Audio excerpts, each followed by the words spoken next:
Okay, again, hi everybody. Thank you so much for being here with me. This is our Yule class slash ritual celebration. I know it says it's going to be based on Norse and Germanic. Yes, I am going to talk about that, but my study guide got a little bigger than I planned. So I'm actually going to be talking about a couple other things too. So this is just going to cover Yule and the Winter Solstice. We do have another professor, Professor Adonai, who did one class already on some South American traditions as well. I believe they're going to be doing another class as well to keep eye out for that. So also check that out when that's available too. But I will be focusing more on Middle Eastern, Norse, Germanic, Wheel of the Year, all of that stuff. That's going to be what I'm going to be talking about tonight for you. Thank you, honey, for putting the study guide in the chat. If you're watching the replay, the study guides are all on our website, which I will pop into the chat now for you. So 3 links just went into there for you if you're new with us. We have our website, we have our YouTube page, and we also have our Facebook page. If you like what happens tonight, if you connect with the energy in the community, shoot us a message there. You can enroll in the community, you get access to our private chats, you get access to your professors more often, you get access to private apprenticeship certification programs, and also starting next week, there are going to be classes that are privately in our Facebook community only, that are only for enrolled students. So that's another perk for enrolling. So keep an eye out for those. They're going to be on a lot of variety of topics. So please send us a message, ask to enroll. Check out the YouTube. YouTube has tons of classes on there. I think we have over 140 right now. I have a ton more coming that are recorded. A lot of professors have a lot more recorded. They're going to be on there soon. So keep an eye out for them as well. And then check out our website. We have lots of resources on there. All of my study guides have been uploaded. I have them all updated for you. So every class that I've taught up till today, every study guide is on there, plus some extra ones that I've created that I didn't use in class. So definitely go take a peek at the study guide section. There's lots of new resources on there for you. What student only class? Yes. So the first one actually is going to be about a topic that isn't pagan related, which is a big reason why it's going to be private, and why it's going to be only for enrolled students. Because one of our students specifically asked me to teach this. It's on personal development, and it's on personal development plans and goal setting and all of that. That's kind of also why it's private, because they may not always be pagan topics. They may be more personal development topics and things like that. But we still want to teach them, and we still want you guys to have access to them. So that's what we're going to be doing. So just, yeah, keep an eye out for that. I'm not sure, honey. Alex and I are still kind of figuring that out. I think they might be, but I'm not sure. Not sure how we're doing that, because they're going to be directly in the Facebook Live, I'm pretty sure. That's TBD though. I'm still not sure on that. I'm still getting direction on that. Okay, so we're gonna jump into my study guide. Oh, wait. I also do a little bit about me, because I think we have a couple new students. Do we have a couple new students? I think we do. So if you haven't been with me before, my name is Kelsey Coase. I'm a professor here at Divination Academy. I've been a solitary practitioner for 15 plus years. I am in central Minnesota. So my my practice is very folk-based, it's very ritualistic-based, it's very ceremonial-based. So when I call in the corners tonight and call in and cast a circle, it might seem familiar, but it's also going to seem very different. I pull from a lot of pantheons. I am a mystic. I pull from everywhere. I'm also a great practitioner. So everything I do pulls from love and light and shadow, how people call it. I look in things in a very energetic perspective, as wanted versus unwanted. I don't look at things as evil versus good. So that's how I teach, and that's what I'm here to teach you guys. Fabulous. So we'll jump into the study guide now. So Yule, winter solstice. The winter solstice occurs annually around December 21st in the Northern Hemisphere. And I say around because that date can shift and change depending on the moon and also the solar calendar. We have, the years where we have that extra day in the year. So it can move, but typically it's around December 21st. And this is the day when the daylight has diminished. It's the longest night of the year. Nearly every single ancient culture acknowledged or celebrated the winter solstice in some aspect, in some way, some shape or form. This is a very, very significant solstice. On the wheel of the year, this is one of like the super crucial ones. I'll talk about the wheel of the year a little bit too if you don't know about it, as well a little bit later. So when it comes to across the earth, many cultures developed their own different stories, their own different beliefs, their own different practices surrounding the winter solstice, which is the astronomical event. That's typically what you're referring to when you use that verbiage. And so here's some examples that I'll go over briefly for you. And then, like I said, I'm going to go into detail of a bunch of other stuff throughout class tonight. So in Norse culture, the winter solstice was known as Yule, how we pronounce it now, or it was Yule. That's how they said it. It was Yule. So it makes a lot of sense of why we went from Yule to Yule. That is a very common thing that like historians, they agree on this. They agree that like that is where like we get that word from. And this is also where most agree to where the common practices that we see in Yule come from. This is typically this culture, Norse and Germanic. Typically that's where you're going to see a lot of the practices. This is where you're going to see it very heavily celebrated. It was a festival celebrating the return of the sun. It was believed that during this time, the sun goddess Sol gave birth to a new sun, marking the beginning of longer days and the end of winter darkness. We also have a lot of other mythology that ties into the Norse culture as well around this time. It's said that Odin went on the wild hunt during this time. We have lots and lots of other things. I'm going to go into super detail on that one a little bit later.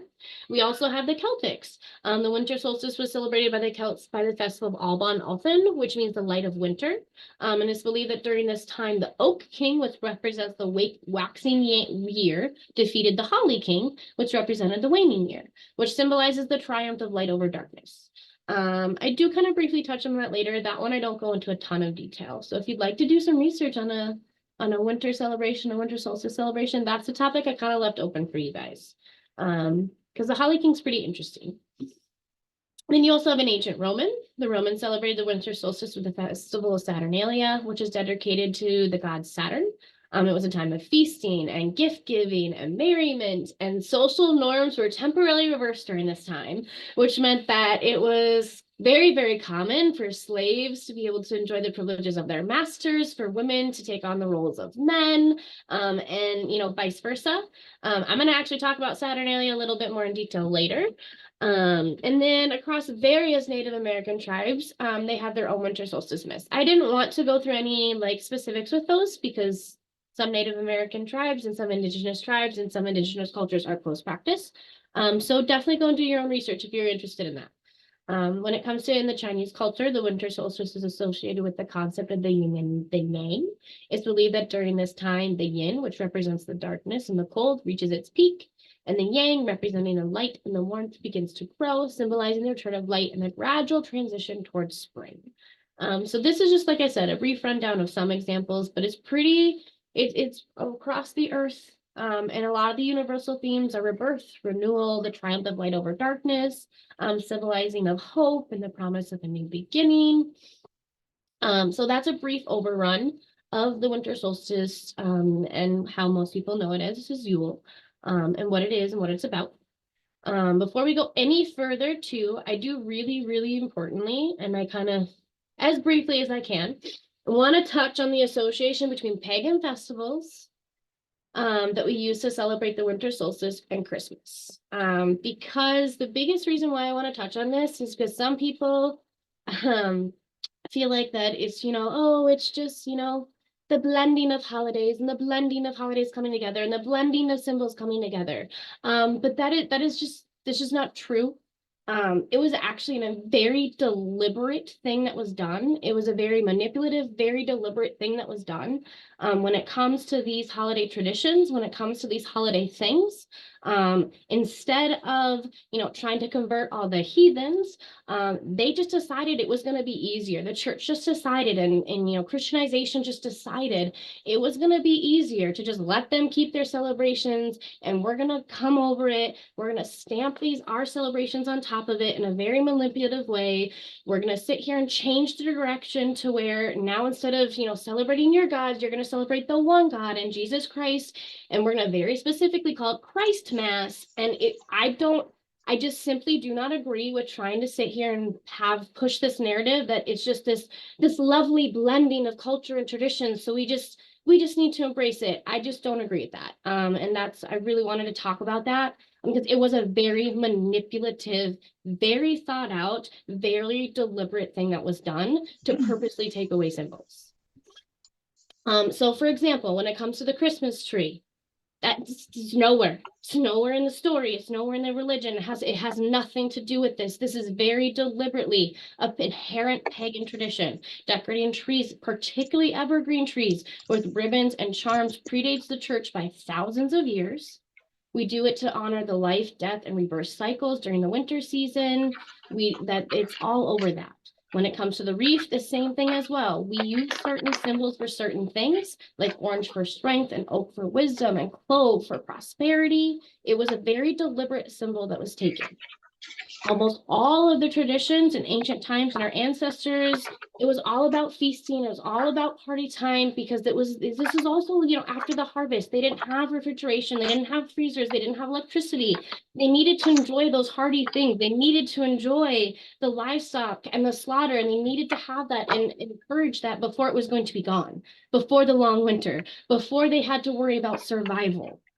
So to take that away, to take away the traditions, like it was very deliberate. Santa Claus, one of the most well-known mythical figures around the world that has to do with this. And I'm actually doing a class about this on Thursday, going into super, super, super, super details on Santa Claus. Christianity does claim that Santa Claus originates with the story of Saint Nicholas. I'm going to talk a lot in detail about that and like who he was, because he was a real individual and like all of that. But there's a very strong feeling, there's a very strong theory that he's actually Odin.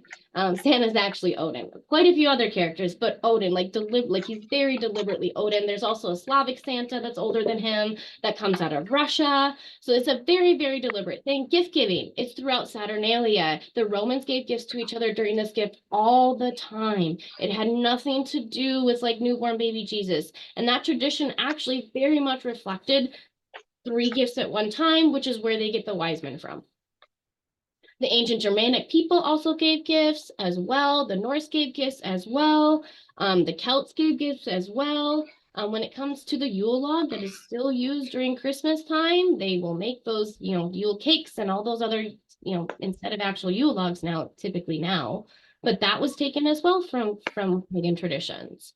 It's very pre-Christian, it's Germanic or in origin, it's Norse in origin. It's very much older. Even caroling, that originates from the tradition of wassailing, which is actually most common and made popular in England, but it comes from an Old Norse term, an Old Norse word. I might pronounce it wrong, but it's veshail, which means good health. So the idea of singing to people in an orchard, and an idea of singing to people to bring them prosperity, an idea of singing to people to bring them warmth and joy around this time, it dates back to Norse culture as well. Christmas lights, even that common thing that was taken over. Lights were seen for burning Yule logs. They were candles of form of sympathetic magic. So I really wanted to make sure that we didn't continue to do this thing of like, this was this blending of cultures. Because it was a very Today's the 21st, so 1, 2, 3, 4 more days till Christmas. So okay, so the wheel of the year, I'm going to touch on that just briefly because this is part of it. When it comes to Yule, it is part of the wheel of the year. It's one of the sabbats. If you don't know what the wheel of the year is, it's the calendar that pagans and witches follow for holidays. It reflects in nature. It reflects the changes and cycles of life. It reflects the changes and cycles of the seasons of the earth. We have greater sabbats and we have lesser sabbats. Lesser sabbats, which are known as the solar sabbats, celebrate the 2 solstices and the 2 equinoxes, and the greater sabbats are the cross-quarter days are celebrated in between. And within that wheel of the year, I'm trying to see, I can remember them all off the top of my head right now. I have a study guide on that on the website, actually. Wait, hold on. Yule, Imbolc, Ostera, Beltane, Litha, Linguasha, Mabon, and Samhain. So those are the 8 that we have. If you need to know more about that, I do have a study guide on that. And then also if you go back and watch my Mabon ritual, I did this in super, super detail for that one. I just don't want to take up too much time with the Wheel of the Year. That's also very much more, pagans do honor it and look at it, but it's also very much more of a Wiccan thing to look at it as the Wheel of the Year. And when you are looking at it that way, typically they'll celebrate holidays using the horned god and the horned god and the goddess to put in with those practices. Okay, so the Norse tradition of Yule. Actually, before I jump in, I'm going to jump into the chat and to see if anybody has any questions at all, or if anybody has any comments they want to make.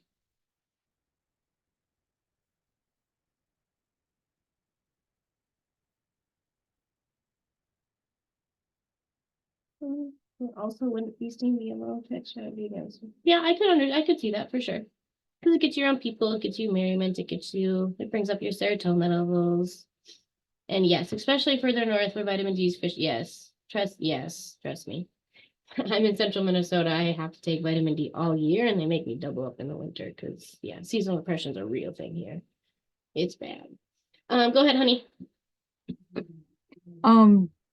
Not about Yule, which I'm loving it so far, by the way. Just the Santa class on the calendar, it says that it's supposed to be on Sunday, Christmas Eve, and you said that it was going to be on Thursday, I thought. Did I say Thursday? I meant Sunday.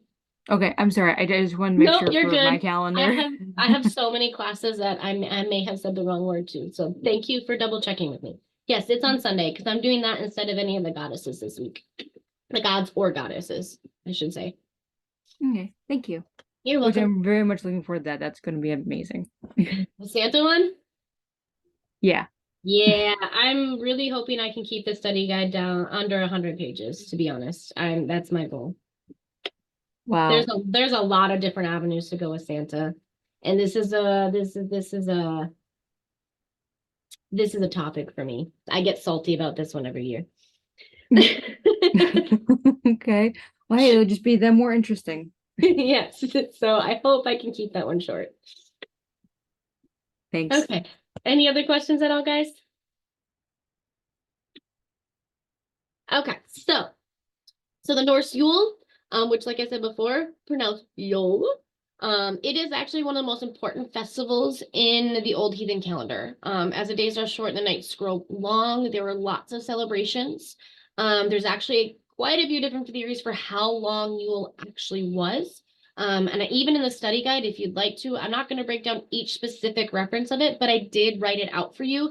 Every time that this holiday or festival is mentioned in the Eddas, where it's mentioned in the Eddas and how it's described. There are some stories where it's brought up and it's talked about to where it's 3 days long. Others it's 2 months long. Others it's 12. We've typically started to agree on the 12-day theory though. That's typically what most people have settled on. That's what most people do. But like I said, in the study guide, if you'd like to go and to read it and check it out, I did write out every single place in the Eddas, like I said, where it is, where it's mentioned, how it's talked about, how it's characterized. And then, like I said, I'm going to go through a lot of details about it now with you as well. So the Yule Festival featured evergreens, which were brought in as type of like a sympathetic magic as well. They were brought in to kind of welcome like the woodland spirits and then to also protect them from bad spirits. This night was when the Norse culture and the Germanic cultures, this was when they actually believed their ancestors would be visiting from the other world. So unlike when the Celts believed that, and other traditions, this is when the Norse and the Germanic cultures believed that their ancestors, this is when they believed that the veil was the thinnest. This is when they thought, that the gods and the spirits upon the phantom horses rode through the night sky. This is when they thought the wild hunt was happening, which I'm going to talk about a little bit more detail on that. This is when they thought that, their all-father Odin was coming across the sky as well. It was also thought to be kind of like a dark and ghostly time. There was also the tradition that it was said, don't go outside during the night because you might be caught and ripped up through the night and carried with the souls of the dead. But like I said, I'm going to go into a lot of detail here about this. So Yule, which is the midwinter celebration that goes back to as early as the 4th century with the Germanic Saxons and the Scandinavians. And we now, like I said, it translates to the ancient English word now Yule. It is believed that Yule actually comes from the name of Odin himself. I'm not going to be able I'm going to try really hard. Yule Father. I can't ever do that, which translates to Yule Father. Yule is one of the oldest winter solstice festivals. Its origins comes, like I said, North, super ancient Norse, back to the 4th century. There's a lot of debate on exactly where it's traced to, but there's mentions of it that far back. So that's the agreement on that. But the exact origin, there is a lot of debate on that. So like I can't get you that, but as far back as the 4th centuries, as far back as we have it written. But it could go back, like I said, even further. Like most winter solstice festivals, the themes were light, fire, feasting, rebirth, renewal, ancestral work, darkness, shadow work. It was a lot of that. Some, like I said, like I stated before, some say that the Yule festival lasted 12 days from the date of the winter solstice forward. Others say, and there are texts that mention it lasting the entire 2 months from all of December through January. This is why we have that name Yuletide, and that's why it's a Yuletide season. That's why we have that phrase, is because there is that debate over that time. There are also a lot of sources that talk about them burning the Yule log. The ashes that were remains that were left from the Yule log were actually said to be used to ward off evil spirits and other misfortunes. So depending on the type of wood that you burn, that was also the type of protection that you would get, or what you would be getting protection from. They were also known, and there's known for eating the Yule boar, which is why it's super common that during, your Christmas time, the holiday time, we eat ham, if you actually think about that. And it's in honor of the god Freyr, which is the god associated with harvest and fertility. So that is also another reason why they celebrate it. Again, the rebirth, renewal, that's part of that. Let's see. I just want to make sure, because I don't want to go into super detail and super boring of all the stories. Let's see. And then we have Odin. Sorry, hold on. I just want to make sure, because Odin's kind of big with this.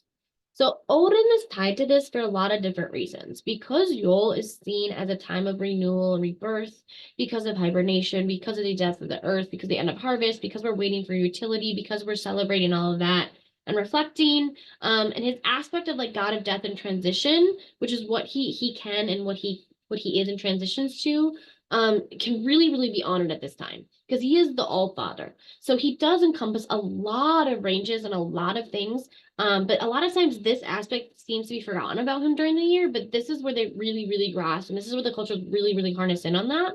And to always honor that, and to always remember that part of you is important. Because it's always to remember the wild hunt is always raging on. It's always, going over the whole entire world, seeking out and sweeping up the dead. It's super common during this time to honor him for that.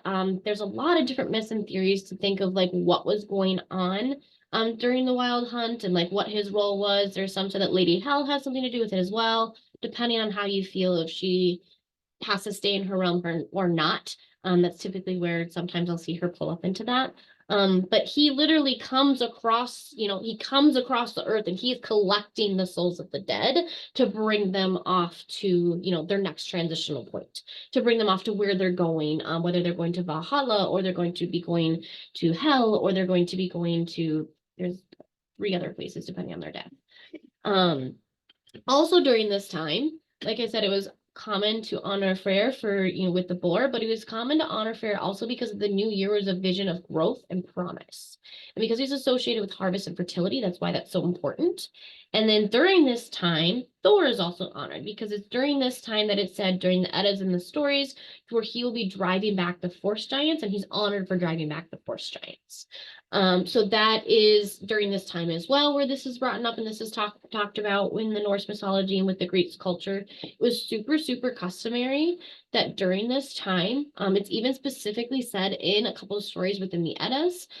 There is even the saga of Håkon the Good, where like he refuses to even like do a fight. He postpones a fight because it is Yuletide. It is said that you are due to do no work during Yuletime. It is incredibly customary to not be doing work during this time, to honor the stillness, to honor the silence, to honor the darkness night, to sit in your reflection, your time of reflection. Also, is the safety reasons of making sure you didn't get pulled up in the wild hunt with Odin. But he specifically says in the Eddas that he does not want to, they need to postpone the fight because Yule must be kept holy. Yule must be kept holy. Yule must be honored. And so that like it's a very, very, very important time of rest. I wanted to make sure to clarify that because this time of year it's always so festive and busy, and we're going from one holiday function to the next and one holiday thing to the next, and we're trying to see all of our family and do all these traditions and fit in a lot of memories in a small amount of time, but we forget how important it is that this time is to reflect and be silent and sit still and really look back at the past year. You can't plan for the next one. You can't plan for new goals if you don't look back on your past ones. If you don't look back and reflect, did I meet them? And if I did, how did I not meet them? How did I not meet them? Did I unrealistically set them? Is the image of what I wanted different now than it was before? So like this time was so, so important. Also, as a warrior society, rest. Rest was super important. Having just gone through the hardest time, rest was super physically important. Like so we need to remember that. We need to honor that. If you look at nature, there's hibernation throughout many, many, many species. That it's super, super important for the body to rest, especially during this time. It is also, like I touched on earlier, in Norse culture and Germanic culture, this is believed the time when the spirits of the dead pass on to the underworld and moved from the living world to continue to their afterlife. So they were honored and celebrated during this time. We have quite a few different writings of animals being sacrificed in their honor. And like I said, we have quite a few different warnings too, like make sure that you stay inside on the first night of Yule, on the night, of the solstice, to make sure that you don't get carried away to the underworld before you're meant to, because you might get swept up in the wild hunt because that's what's happening. And the wild hunt is said to be a super grand procession that takes place during all 12 days of Yule with the intent of reminding our deceased ancestors that they need to stay on their side of the family. That they need to stay over there. They need to, there's a reason why you're over there. And it's said that within the wild hunt, you'll see Odin riding on Sleipnir, and you'll see also spirits of humans and horses and dogs, and it's a big procession. Procession to me just doesn't feel like a big enough word, but I can't think of a bigger one to be honest. So maybe it is a big enough word. In the Norse and Germanic tradition, the 12 nights of Yule, like I said, there's several different versions and variations depending on where you go and depending on what you're looking at. So what I have below is the most commonly accepted, which seems to be a combination between the most common points. And each night focuses on like a different type of reading, a different type of thing, a different type of meditation, and a different type of theme, I guess, kind of. I don't know if that's quite the right word. I might go back and fix that word. I don't know if I like that word. So for the first night is the Yule of Mother Night. So that's where sacred Frigg and Freya and the Disir are honored. If you don't know who the Disir are, I highly recommend doing some look into them. They are Norse entities that are typically seen as female entities. They can be both malevolent and benevolent. And they stand kind of next to and by the threads of fate. They're associated with threads of fate, kind of, yes. But they're super, super fascinating. They're super, super fascinating. A lot of times you can use them as spirit guides. I've heard, I don't personally use them, so I guess I should say I've heard on that one. And then typically with this, you're looking at being industrious as well. The second night of Yule is the Wild Hunt. It's super sacred to Odin and the ancestors, so this is all about perseverance. The third night of Yule is sacred to Mani and the darkness, so this is all about courage. The fourth night of Yule was sacred to Jord and Freyr, which is all about love. The fifth night of Yule is sacred to community, which is all about hospitality. The sixth night of Yule is sacred to air and healing, which is about discipline. We have the 7th night of Yule, which is sacred to Thor and children. We have the 8th night of Yule, which is sacred to Skadi and Ol. We have the 9th night of Yule, which is sacred to Odin and all fathers as well. We have the 10th night of Yule, which is sacred to Suna and light, and then justice is the theme. And then we have the 11th night of Yule, which is sacred to the Valkyries and the warriors. And the theme is self-reliance. By the way, if you don't know much about Valkyries, that's another one I highly recommend looking into. The 12th night of Yule is Wassail, which is the sacred to all divine friends and the oath of the night, which the theme is wisdom. So a lot of times when it comes to the 12 nights of Yule, I talk about this a little bit later on how to practice it. One way that you can really honor it is finding some type of way to dedicate something to each night. So doing a sacred dedication for each night. If it's the Yule log, if it's your Yule log and you want to light it every single, relight it every 12 nights, it was common to actually leave that Yule log burning all 12 days. Obviously I don't think, safety wise, that's super realistic nowadays. But if you want to, light it, put it out, typically I don't recommend that. I recommend just burning the whole thing. But if you want to, I've heard of people doing this to where they light it and then they put it out and then they relight it once, every 12 days. I've also heard of, and I've seen people making a new Yule log every 12 days of Yule to light. So that's one way to do a dedication. I personally, just to make it simple, and because I'm also going to be attaching to the element of fire, I have a candle that I end up, going through cleansing, anointing, charging, and putting sigils on for Yule, and for the winter solstice and for the 12 days of Yule. And then I light it every single morning, and then I light it every single night for the 12 nights of Yule. And like, that's my dedication to it every single, for all 12 days. But you can do something different. It could be something simple as like doing a prayer every single day for 12 days. It could be a devotion. It could be an active affirmation. It could be a specific meditation. It could be, anything that you'd like to do for all 12 of those days. But like I said, I personally just like the candle because it gives you attached to the element of fire with the Yule log as well. So that's why I like that one. But you can do whatever you want. Everybody's practice. Like I said, that's the beauty of being pagan. You have what calls to you can work with. So Yule traditions that were practiced, like I said, evergreen were brought inside. Mistletoe was brought inside, holly was brought inside, ivy, a lot of different evergreens were brought inside. They were brought inside because they were used because they were thought to be the only ones that, like, the only plant that can actually live through the harsh winter. And because it could live through the harsh winter, they believed that it was strong enough to ward off evil spirits.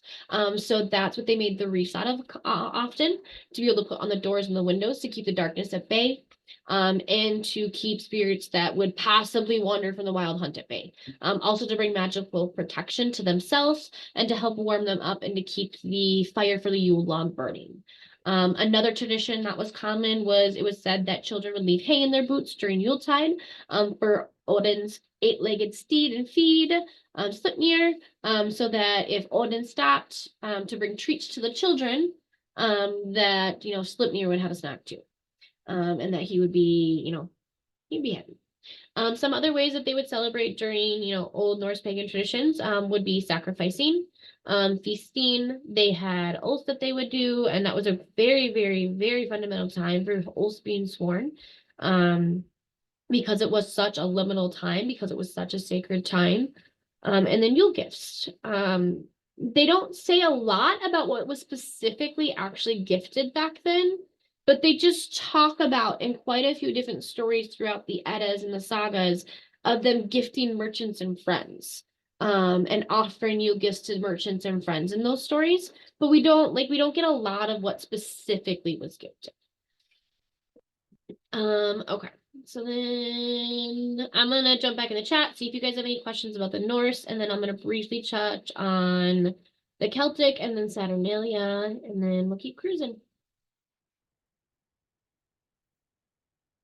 Okay, let's see. What was one of the better ones? So I have a whole list actually in the study guide, Marty. When we get there, make sure that I make sure I. So when we get to the study guide, oh no, my camera just died. What the heck? That sucks. Let me fix that quick. Okay, in the study guide, I actually have a whole list. I can't think of off the top of my head what they all mean right now.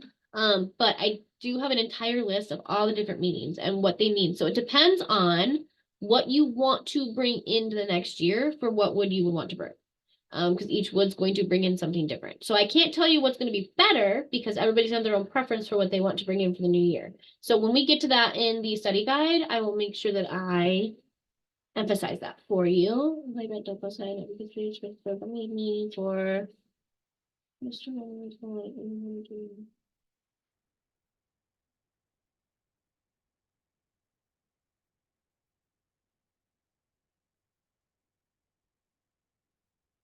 oh yeah, I like that. That's a very good point, Vincent. I like that a lot. Thank you for making that point. Honey. I don't have a question, but I do have a did you know? Yes, what is it? Can I say it? Yeah. Okay. So I was doing some reading and I read this like 2, 3 different places. Apparently, the white berries on mistletoe is said to represent how do I put this diplomatically? A man's seed, and the berries of holly, the red berries, are supposed to represent women. I don't remember how that was put, but on and it said combining them is supposed to be a sign of fertility, and that's I think it. I remembered it as I was about to say this. Now I forgot. But the combining of the mistletoe and the holly together, like on the sprigs that you see, you kiss under mistletoe, you have the red and white berries. And that's Huh. where that symbol of fertility and kissing comes from. I remember it was a druid thing. Sure. I'll have to look into that. No, I did not come across that when I was like double checking all my stuff this week. I didn't come across that. So I'm gonna double check that. That's interesting. See, you always do this. You add stuff. You add things I need to go look up. I apologize, I but love I it also know though. you It's like my it. So. it's my favorite. Okay. So let's see. I did not know that, so I'm looking into that. Thank you for that, honey. Okay. So really briefly on the Celts, they also celebrated Yule, but their focus was actually on the rebirth of the sun a little bit more, and the coming of the new year. They believed that the burning of the Yule log was a way to symbolize the sun's return, and that the exchange of the gifts was a way to honor the gods and to ask for their favor in the coming year. Some would also mark this holiday with reenactments of the battle between the Holly King, like I said earlier, representing darkness, and the Oak King representing light. And this is also, a representation of winter's vitality. That's kind of what that story represents and symbolizes. The Holly King is a Celtic god associated with the Green Man and is a guardian of the winter's vital life force. He is symbolized by an old man, a wise man. He's sometimes referred to as Grandfather Time. And the Holly King provides support to the Celtic people during periods of winter, of self-doubt and of darkness, which is what they really focus on during that time. And they say a prayer and they forage for holly for strength and endurance, and they carry it as a talisman to be able to invoke the Holly King's energy during the winter months. Like I said, this one I didn't put a ton in there because I always like to leave like just a smidge for you guys to have to go look at a little bit and kind of pique your interest. And this is the one culture I decided to do that on for you. One tradition that they do often is Celtic Yule cakes. And I actually did put, they're really yummy actually. I tried them like what, 6 or 7 years ago, and I've only had them a couple times afterwards because I'm not the best baker. That's one thing. Like I can cook and do everything. Baking, I just it's not my jam. But I did put the recipe in here, so hopefully yours can, be better than mine. When I've tasted them and other people have made them, they're delicious. When I make them, they're awful. But take a peek at that because that is something I put in there for you. Okay, so Saturnalia. Saturnalia is a Roman tradition. Saturnalia was the festival in ancient Rome. It was an ancient Roman holiday that mainly celebrated the winter sowing season. It also honored the god Saturn. The actual dates vary, but most scholars agree that it was once celebrated between December 17th and the 23rd, or December 25th through the 31st. So that's also kind of why I'm touching on this now. Even though they don't really call it Yule and it doesn't really translate to Yule, I draw a lot of comparisons to this holiday because of the time frame that it's in and what it represents. There's a lot of scholars that do as well, a lot of historians that do as well. So I did want to briefly touch on this also because the ancient Rome, they influenced a lot of things, and I feel like we have to talk about it. And we have to make sure that we know their festivals too. So the actual dates, like I said, they vary, depending on the calendar that was used. But it's known for sure, that was just observed around midwinter or the winter solstice. So that's another reason why I want to talk about it, because it was centered around the winter solstice, and that's what Yule is typically centered around. Saturnalia was an invocation to actually a modern Christmas celebration. So this is also why I want to talk about it, because this is kind of how I see it, the middle point. This is the one where they use to kind of take over symbolism and take over pagan traditions. And this is where you kind of see, this is where some people, and how you can kind of see after Saturnalia, like where the blending starts to happen is kind of after this. So Saturn became associated as Father Time. And then he also had his consort, Opus, and they were both worshipped on Saturnalia. Offerings and sacrifices were made to both the god and his goddess in hope of protecting the winter sown crops. There are a lot of similarities also between the god Saturn and Saint Nick. I'm not going to talk about it a lot right now because I'm doing a class on it. So I will talk about it more then, but I did want to notate it now. Like, we also see that as well. So typically the statue at Saturn's feet is typically bound. So I'm sorry. So typically during the year, Saturn's feet were actually typically, most of his statues were bound. And then they unbound him and let him be free, and they freed the bindings during this festival. And it was a symbolization of the freedom and the liberation of the gods, the people, and earth. Which is why you have this whole this festival is really like, it's a really let loose festival.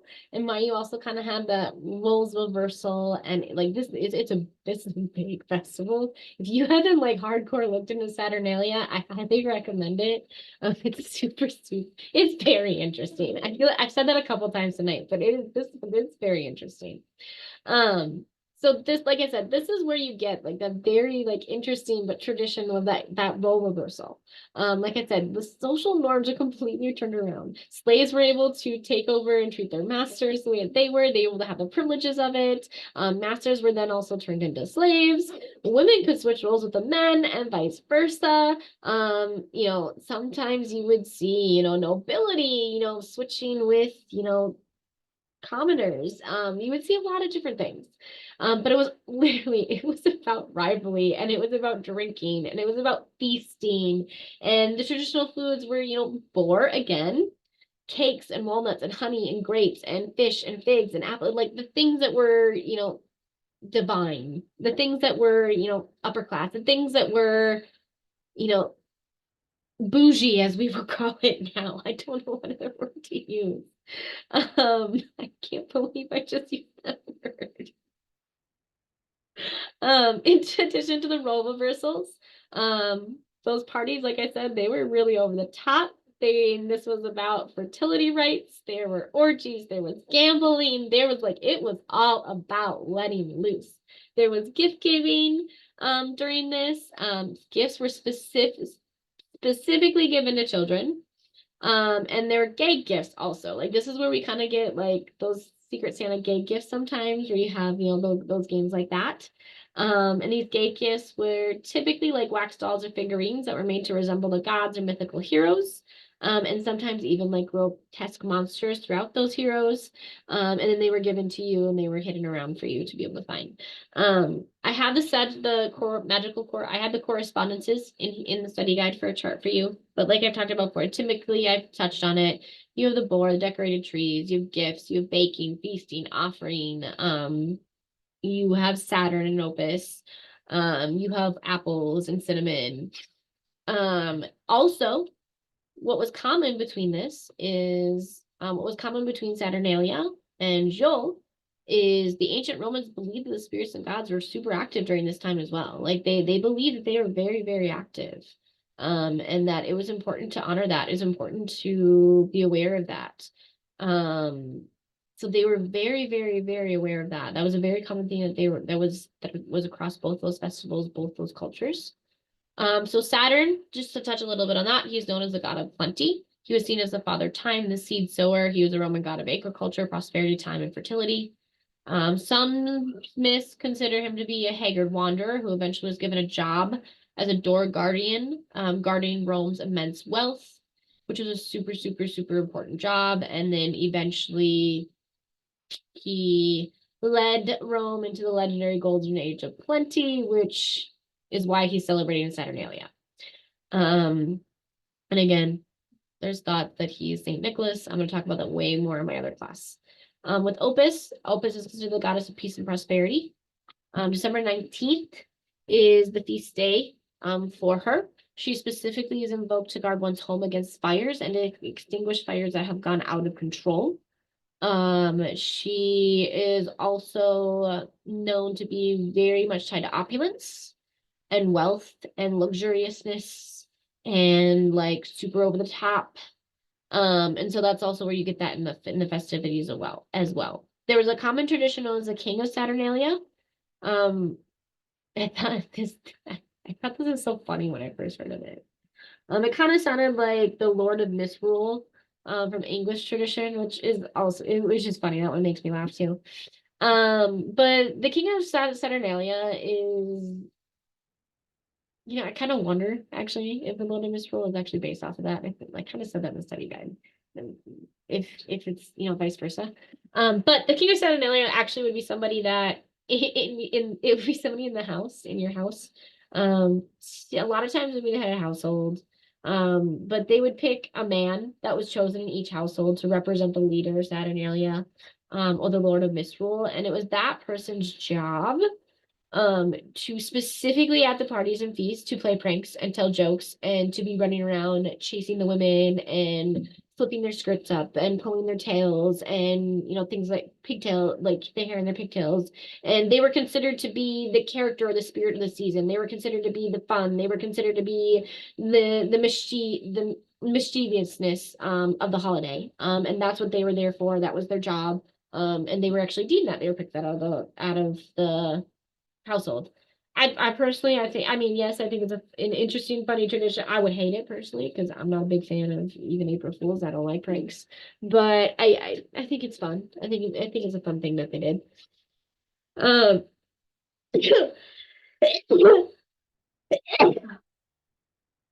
apologize, guys. So how you would end up celebrating this today is by decorating evergreen trees. You see that come over. Purification rituals. You can do feasting. You can honor Saturn. You can give gifts. You can throw a big, luxurious, over-the-top party. And things like that. Okay, so some Yuletide entities I wanted to briefly touch on. Because they're specifically Yuletide entities, there are some entities out there as well that are tied to Yule that have their own legends, that have their own history. Most people have heard of Krampus. But there's actually there's a whole slew, there's a whole legion of Yuletide monsters that, some of them actually gonna be called monsters. Entities, creatures, beings. In this section, I'm going to talk about some of them are the Icelandic Yule Cat, we have the Yule Lads, we have their leader and their mother, Gryla or Grilla, I've heard both, the Christmas Witch. I think it's so interesting that she's called the Christmas Witch, but then everything associated to her is Yule. That one irks me, but I go with it. And so we're gonna talk about that. So if you think about Iceland as a whole as well, it is a very, very harsh terrain. Especially back in ancient times, it's called the land of fire and ice for a reason. There's lots of barren land, lots of volcanoes and ice caps, and the terrain's super treacherous. So for them to have winter be really brutal for them and to be very much about dark winter nights and survival is literally the main goal, for them to have some spirits that are dark and are kind of twisted, it makes a lot of sense. When you look at the culture, when you look at the environment, when you look at what winter really was, winter in Iceland was more do or die than anywhere. you needed to make sure you were set and ready to go because like travel that was a thing. So to have these creatures and to have these superstitions and to have this, over Iceland and from other regions of Scandinavia, because you have to remember, a lot of the beliefs in Iceland did come from other regions of Scandinavia. And they end up morphing together to kind of make the Yule Cat and the Yule Lads and Gryla the Christmas Witch. If you watched the show on, I think who did it? Netflix? Sabrina. What was it? Terrifying. I can't remember what they actually did for the title, the name of it. I can't remember. They kind of brought her into this, but they did it somewhat okay job, I'll say. So the Yule Cat. A lot of us have cats in our home, witches especially love cats. The pagans love cats. This cat actually is very, very, very different.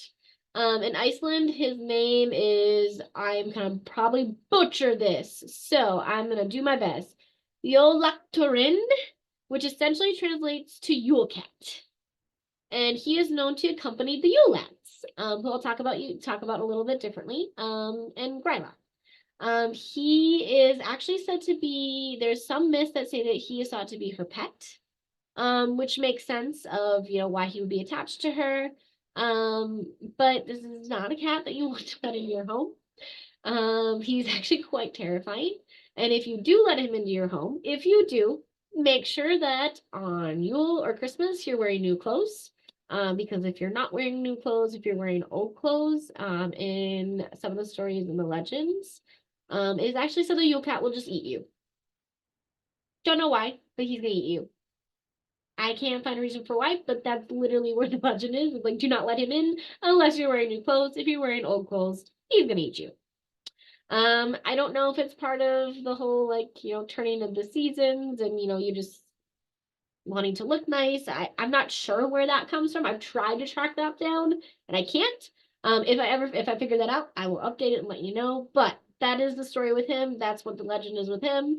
And he's almost always seen accompanying the Yule Lads. There's lots of times where I see in stories where you see the Yule Cat first. Other times you'll see the Yule Cat with the Yule Lads.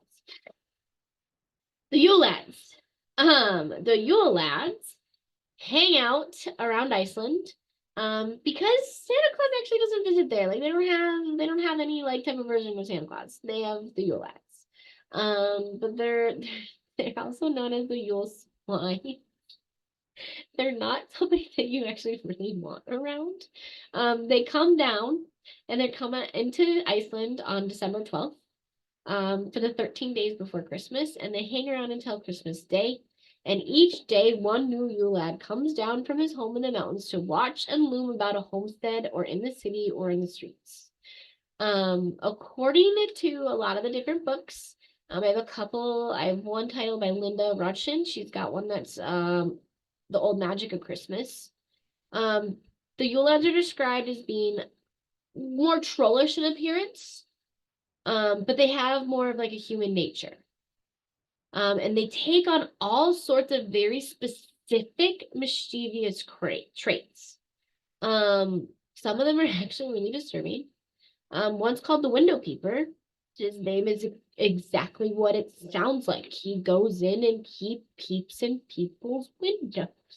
So what he does, he literally creeps on people's windows. You have one called Stubby, Door Slammer, Pot Scraper. There's even one named Skirt Blower.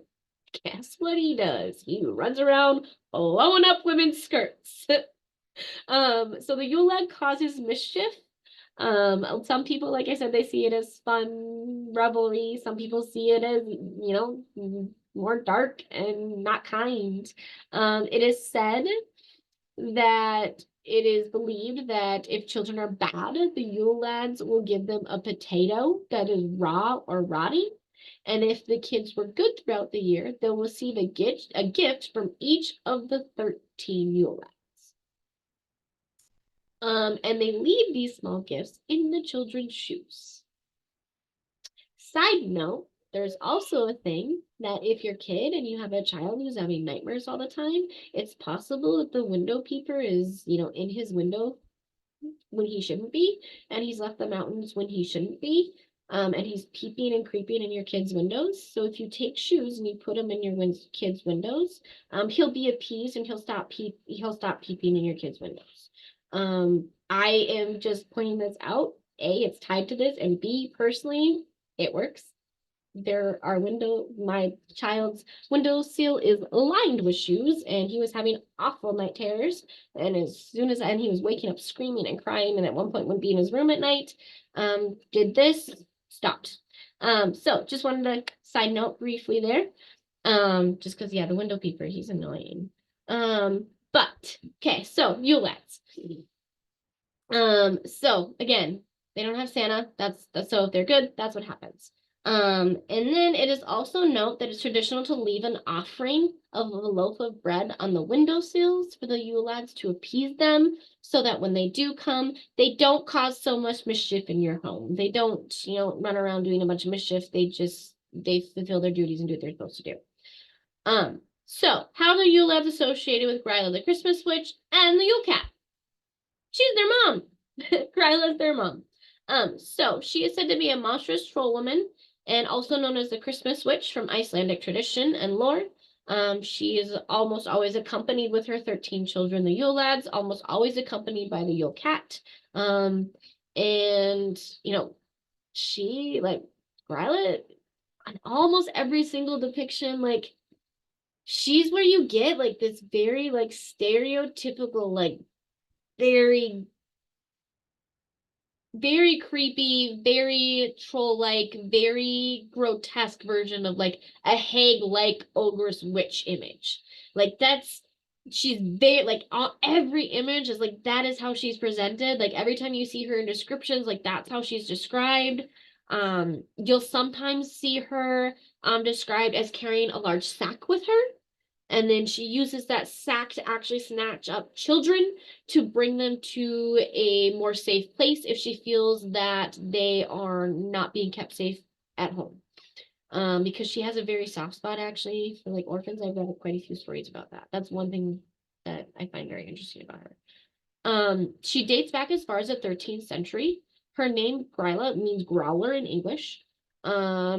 She's been used in Icelandic culture as kind of also like a boogeyman type situation as well to haunt children's dreams. She has been used kind of as like a discipline thing as well, so that she would come down and eat naughty children whenever she wanted to because you were naughty. And nowadays, some people actually believe that she sacrifices her energy to be able to come down from her home and to kidnap children and eat them. So there's quite a few different versions of her. She does have a husband. I'm not going to be able to pronounce, I can't pronounce it, so I'm just going to spell it. Leppaludi. There's actually like not barely anything about him. We know barely anything about him. All we really know is that he fathered her children, the Yule lads. And there are a couple vague references elsewhere saying there's possibly another 20 troll children that she has as well with him that are somewhere else. But that's very vaguely talked about. I also wanted to talk about her because I wanted to point out the fact that like she's also not the only Christmas witch or hag that is found throughout different cultures connected to Yule and the Yuletide season and the winter solstice. There's also Bercha, which is also called Percha. She's an ugly hag who descends from the Alpine mountains in Germany. And then you also have Krampus. You also have Gryla. There's one more.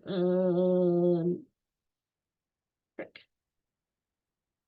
I'll remember it. I will remember it. I will come back to it. Okay. So I'm gonna jump back in the chat. Maybe La Befana? Yes, La Befana. Yes, that's exactly what I'm thinking of. Thank you, honey. I know it's in the study guide too. I know I have her mentioned. So I was like, I know this. So thank you, thank you, thank you.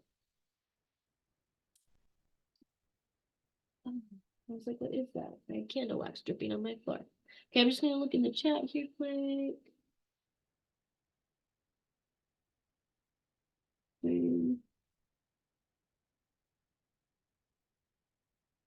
Lord, it's a miserable. That's what they called it. The Chilling Adventures of Sabrina. I couldn't remember what they called that.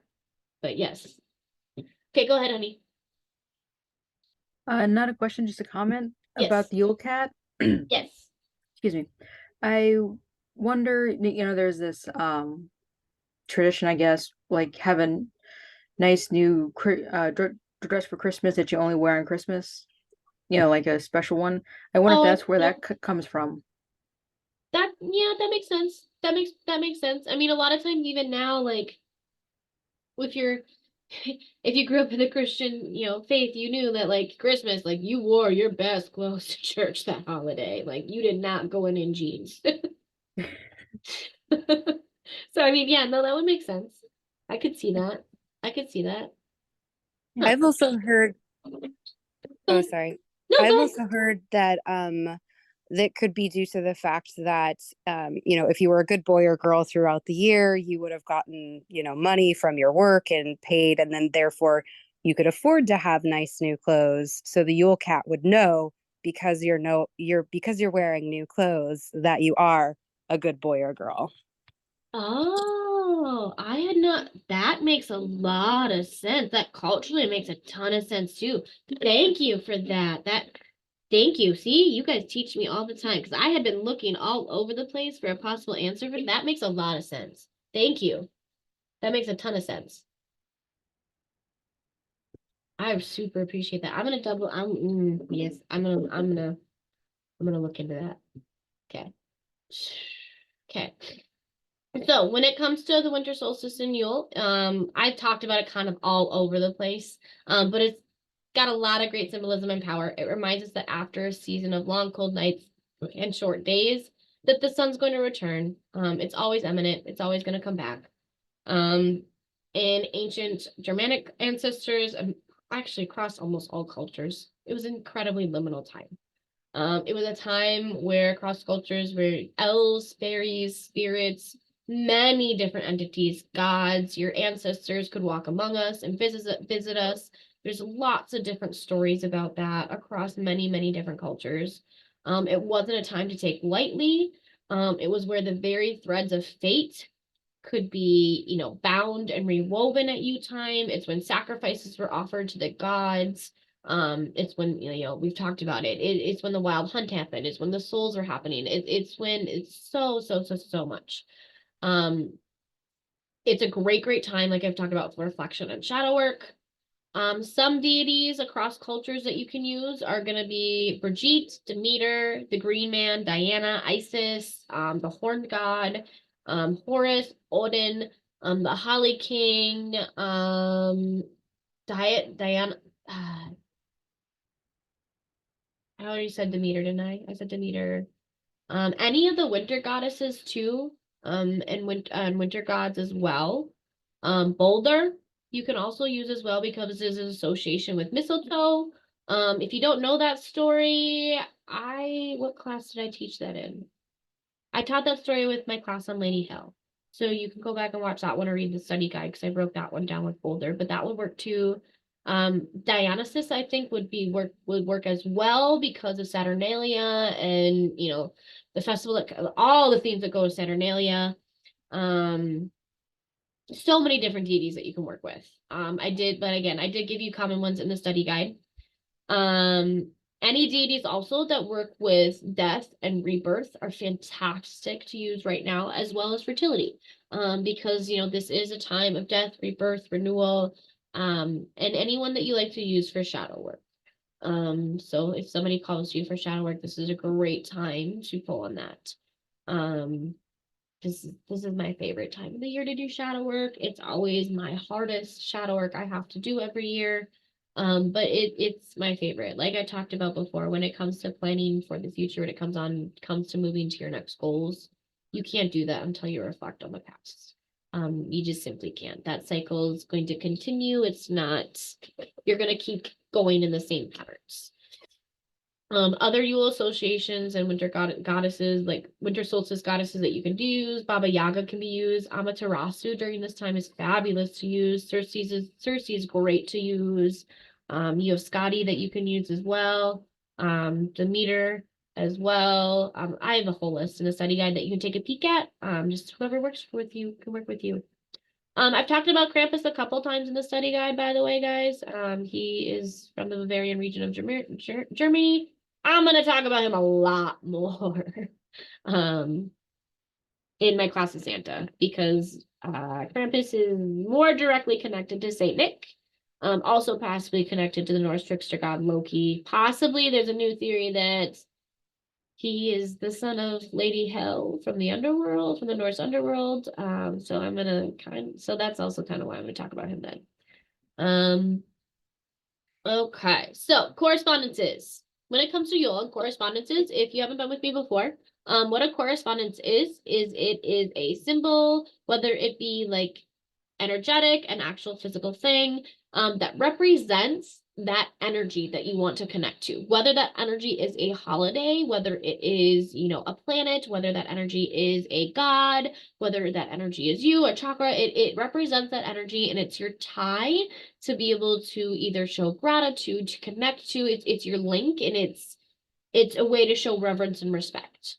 That is what a correspondence is. That's what it does in this sense, in the magical and spiritual sense. And most often when we talk about correspondences, this is what's typically people put on their altars. Or you know, what they use to call in for rituals or put in the spell work. So for Yule in general, you have for herbs, juniper, spruce, ginger, cinnamon, cloves, holly, and crystals, you have red jasper, obsidian, citrine, moss agate, tourmaline, clear quartz for some. For food, pork, super, super big one with the boar. You also have fruit cakes, wine and mead, wassail, which I'm gonna talk about a little bit more. It's a traditional cider. Some people call it a soup, but typically it's a cider. Animals, you have deer, reindeer, polar bear, mouse, the hound, and the goat.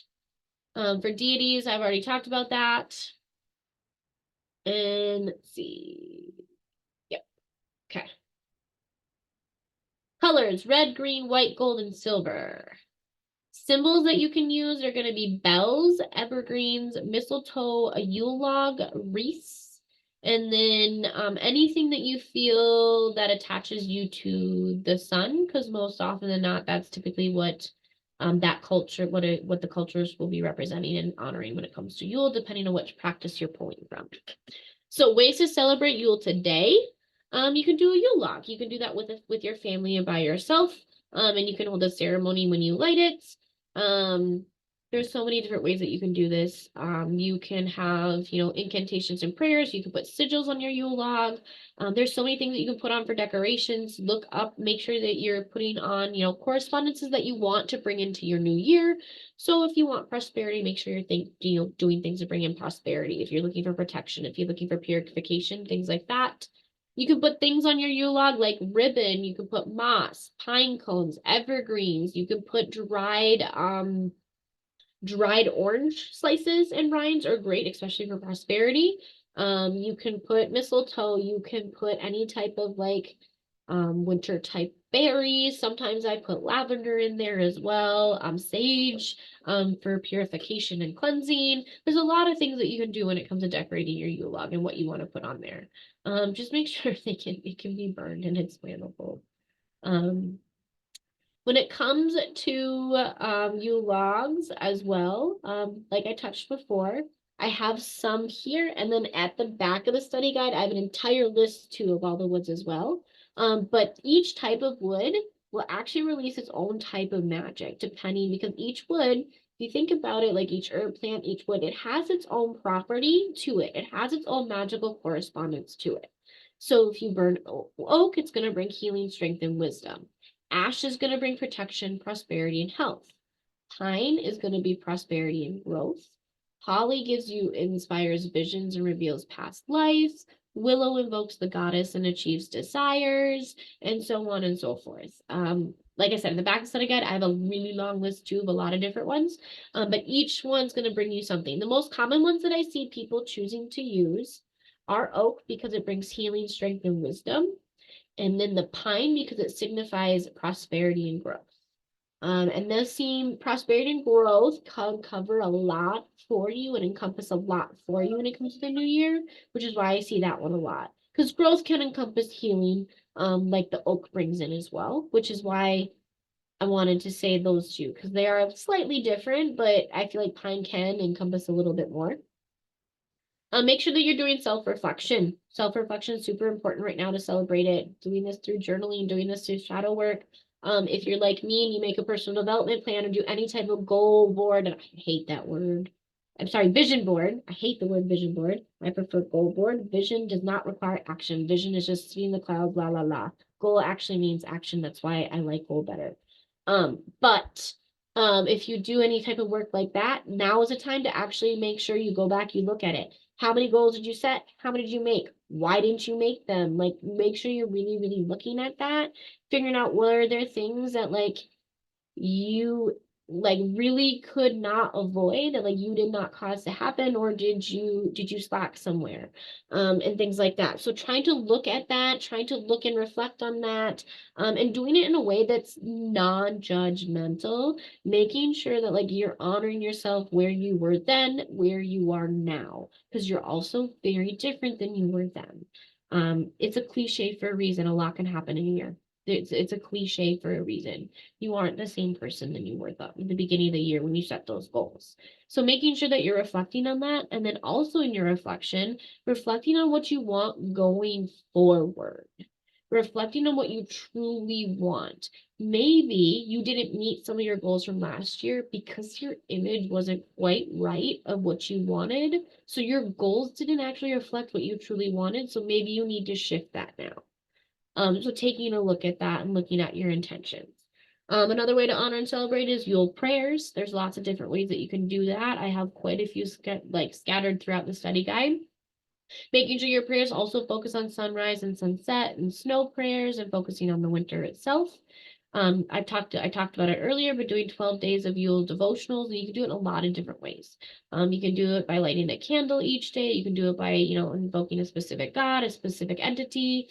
You can do a lot of different types of cleansing rituals. This is a great time to be doing cleansing rituals, sweeping out the past, making sure that you're working on that, and getting all of that old energy that's stagnant out.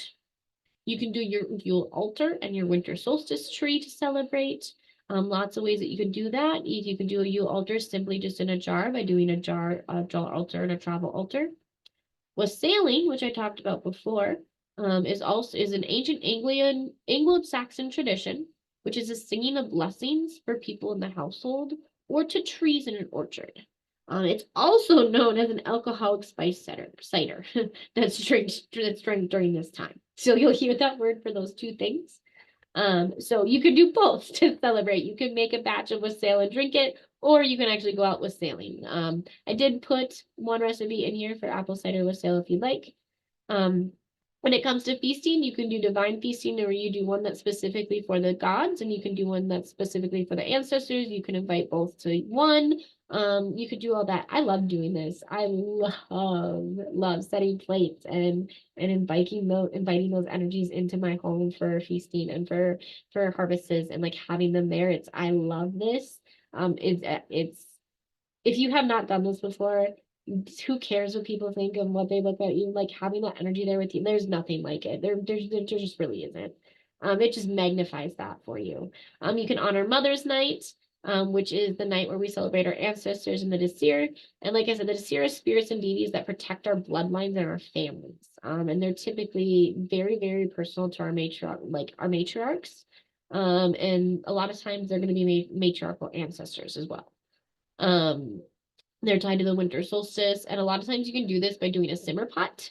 I did this last year for the first time. Yeah, last year for the first time. Or was it the year before? Last year. It was last year. To where my family just wrote things that we were thankful for on bay leaves, because bay leaves are a great way to symbolize prosperity, and they're easy to burn, and they're great to put in a simmer pot. And we wrote very specific things that we were thankful for. To honor our Disir, to honor our spirits and our deities, to honor our bloodlines and our families. I don't do a lot of ancestral work, and I talked about this in classes, but this is the one time that I really do, to honor that gratitude to get me to where I am now, and to be thankful for what I had throughout the year.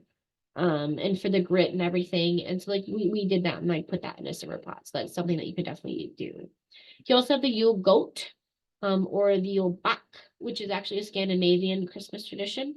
It's basically a decorative goat made out of straw or wood, and then it's hung on the Yule tree or somewhere else around the home. The goat itself is said to be one of two things. It's either a representation of Thor's sacred animals, or it's just a nod to the calendar moving forward into the sign of Capricorn, because, you know, Capricorn and it's fabulous energy. It brings prosperity and luck into the coming year. So sorry if that felt a little funky. My husband's a Capricorn and I'm in a house full of earth energy. And I'm also Capricorn, like I'm a Virgo, Capricorn, Virgo. Like it's just a lot in my house. It's a lot of Capricorn energy in my house, mixed with a lot of Virgo. I hope like everybody in my house is an earth sign. So yeah, Capricorn, we rub each other a lot, but we just rub each other funky sometimes. And then I've talked about it before, but there's a lot of ghosts and ghouls and monstrous things. So it's actually been a good known tradition to just tell ghost stories. I mean, if you think about it, you have a ghost in the Christmas Carol, and you know, it pops up quite often within stories. And you know, we have all those different Christmas witch and Yule lads and Yule cat and all of that. So talking about it, and because it's also a liminal time when the veil is thinned, it's common. That's a way that you can honor them. When it comes to doing protection, prosperity, and peace, that seems to be very common things and that people want to do spells for during this time. I did put a couple of things in here for you to be able to do that. A witch's ball is actually super great for protection during this time of year, and it looks like it's actually a really great Yule and Winter Solstice decoration. Like I said, Yule is Yule is really like the Norse and Germanic people's Samhain when it comes to how the Celts look at Samhain. I should clarify that. When it comes to the ancestors and ancestral work, so that's why like protection is pretty important and purification is pretty important during this time.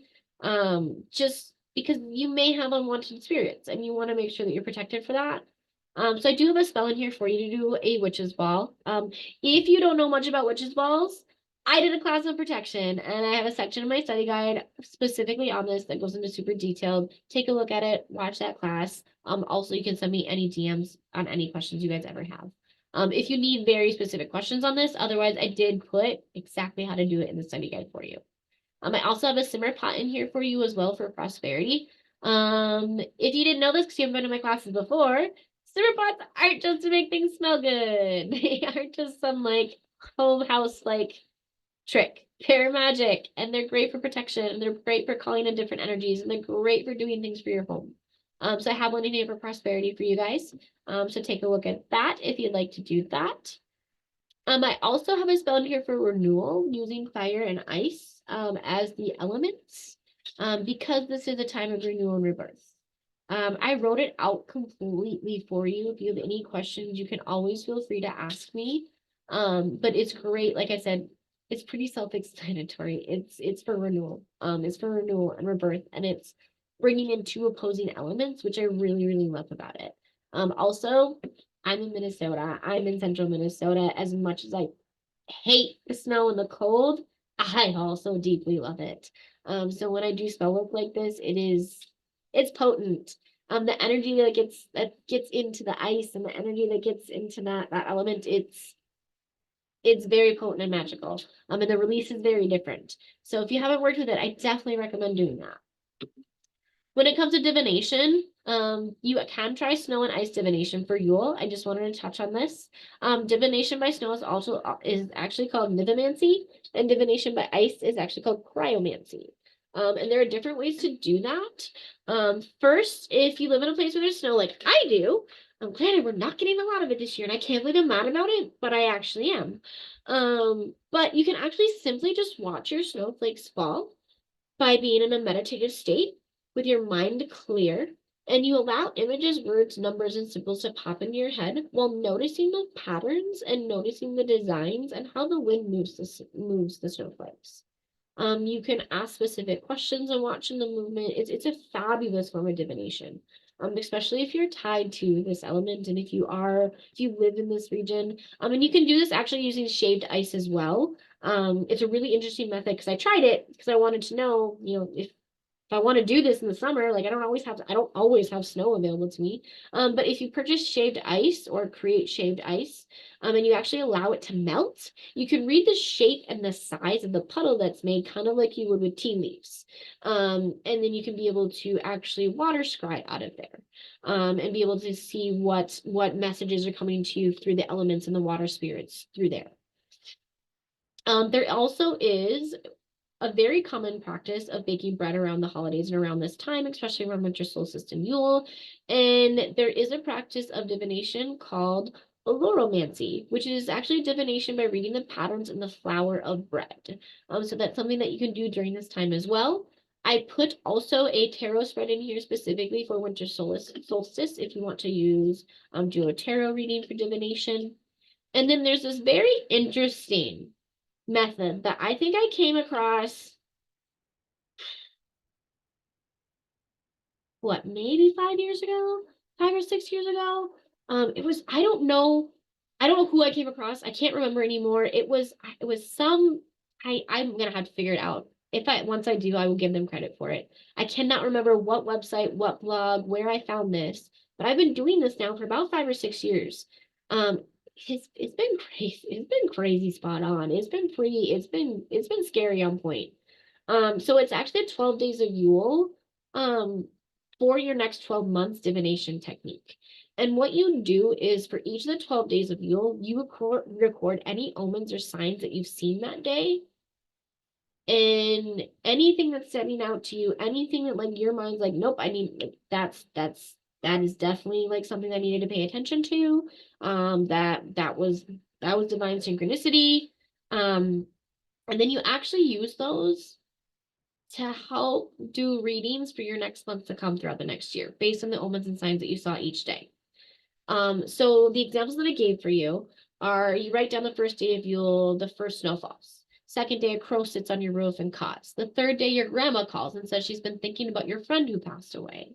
The fifth, carols come to your house. The ninth, you step outside and hear a coyote. The 12th, your heater dies. The 11th, you spill coffee all over your brand new dress. And then you go through and you sit in meditative state and you read and you go into that meditative state to divine what those omens and synchronicities were telling you. So when you do this, first day of Yule, that's going to correspond to the first month of the year, January. The first snow falls. Turns out to be a quiet and serene month. That would be my reading. And that's typically what this first snowfall usually represents. It's a very serene, quiet, beautiful time when that first snow falls. So when you're looking at the second day, a crow sits on your roof and caws before dawn. You have a new opportunity to join a local coven, possibly. So you go through and you do that through each month. And like I said, I'm not kidding you. It's been scary on point when I've done this the past couple of years and how my months play out. And how that ends up going on. So it's like I said, this is awesome. This is something out there that you can try if you'd like to. Okay, now I'm back to types of wood that you want to use. So I talked about it: birch, fertility, new beginnings; aspen, spiritual knowledge; oak, intellect and wisdom; pine, success and well-being as well. We have holly, which opens up your mind to accept revelations and useful for divination; and willow, which honors the god and the goddess throughout for deities when it comes to the winter solstice and Yule. Okay, we are at the end of the study guide and we're right on time for shadow work. So I'm going to jump into the chat, see if you guys have any questions, any comments, and then, okay, let me see. I do see a question. What do you do with your simmer pot when you're done with it? So it depends on what the purpose of that simmer pot was for, and it depends on what ingredients that I put into it. If I put salt in it, I do not do this at all. I refuse to put salt into the earth, so I will not return it to the earth. If I didn't put salt into a simmer pot, I will typically return it to the earth, whether that means that I'm just dumping it outside. And then if there are any like herb carcasses or anything like that, I will pick them up off the ground and they will get placed into my fairy garden, either, as an offering, or they'll just get composted because I've used them for their purpose and I've let go of that magical intent from them. Otherwise, there are times to where I will dump out the water in a strainer and that because I'm simply done with it. And then I take out carcasses and I will reuse it for other spell work. Otherwise, I simply just throw it away. Especially if salt's involved, because again, I don't like putting salt back into the earth. That's one thing that I won't return back to the earth. But if I can return it back to the earth, I do my best to. I hope that answers your question. If you have any others, you can ask. Does anybody else have any other questions or anything at all? Otherwise, like I said, we're gonna do the ritual that I'm doing tonight with you is simply I'm giving you guys this space to sit in a moment of reflection and shadow work. So when I do that, like I said, I'm gonna call my circle like I always do, so you guys are in my energy and you guys are in that sacred space, and I'll be walking you guys through shadow work prompts. My camera is even gonna be off because I don't want you guys to, if I move to flicker and like distract you guys. If nobody has any questions, then now is the time to where I will give you guys, those 5 minutes to get settled. Everybody has their own verbiage for it, whether it's dropping in, getting into sacred space, going into your sacred temple, sacred energy, all of that. Everybody has their own verbiage for it. So whatever it is, that's what I would like you guys to do. If you want a candle to be lit, you certainly can.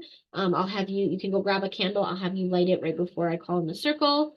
Because candles are great to have there for shadow work. It focuses the energy, it harnesses the energy, and then having the element of fire with the Yule essence would also be fabulous. If you can't do that, that's great. That's okay. If you work with crystals, you can also have crystals with you with shadow work. It's always good to have a crystal with you. You can have any type of quartz really that'll amplify. And if there's anything personal that you attach to, personally with me, whenever I'm doing shadow work, I always have lapis lazuli with me, but that's an incredibly personal stone for me. Also, you can have amethyst for anti-anxiety as well for doing shadow work, and then black tourmaline or obsidian for protection if you'd like. I don't see any questions or any hand raised. So I am going to shut my camera off. I'm going to mute myself. I'm going to give you guys about, like I said, 5 minutes to do what you need to do to get into whatever it is you call it. And then I will come back and we will get going.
Okay, I hope everybody's in sacred space. Couple breaths in, deep breaths out. Deep breath in, deep breath out.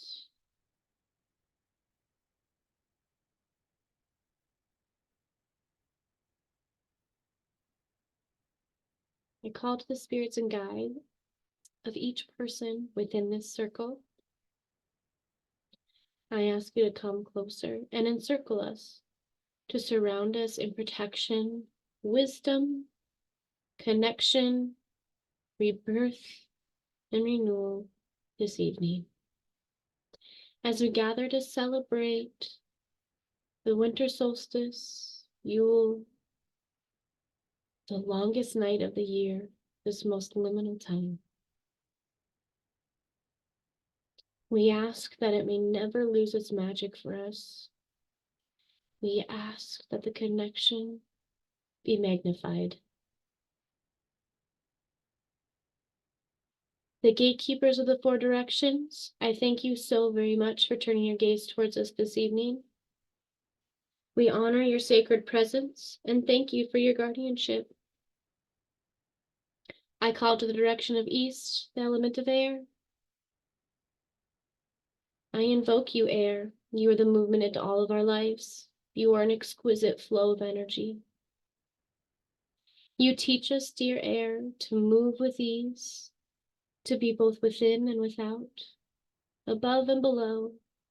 And you teach us to not be bound by our circumstances, our fears, or your failures.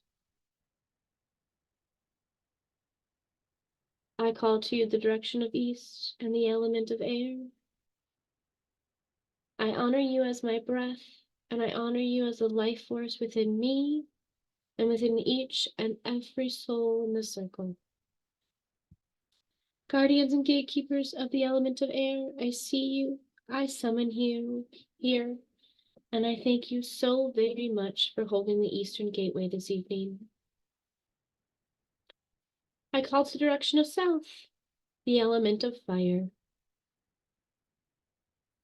I thank you for teaching me and teaching us fire to kindle our flame, to allow it to burn so bright and to burn so long.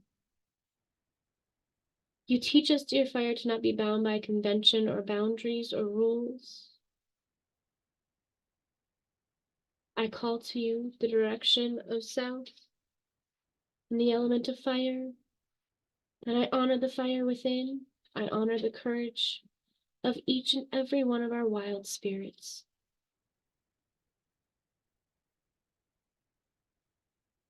I call to the guardians and gatekeepers of the element of fire and the direction of south.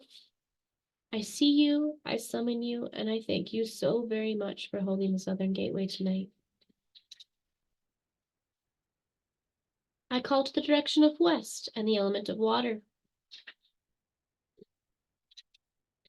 You teach us, dear water, to move with the tides, to swim gracefully against the tides when we need to not be bound by our desire, to not ask to seek land or shelter, but to be able to stay afloat in trust in who we are, in our sacred contracts and our sacred purposes.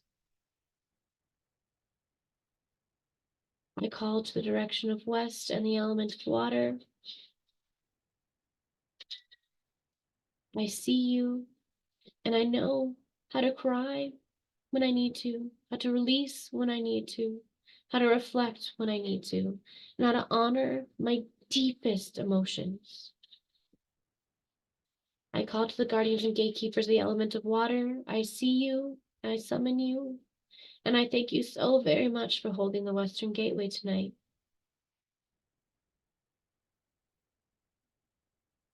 I call to the direction of north, the element of earth. I thank you, dear element of earth, for teaching us to hold the massive expanse of our feelings and to work through this life with grace and with depth, to not be bound by our fear and to know our own strength. to be able to know and trust that we can hold it all and that we have roots that run as deep as you. Our roots are century old, they're miles long, and they're all around us. I call to you, element of earth, direction north, guardians and gatekeepers. I summon you, and I thank you so very much for holding the northern gateway tonight. I call to the guardians and gatekeepers from above and below and all around. I call to all ascended masters, spirit guides, all other interdimensional beings and entities. I call to the guardians and gatekeepers of each and every direction, above and below and around. And I thank you so very much for holding all of the gateways here tonight.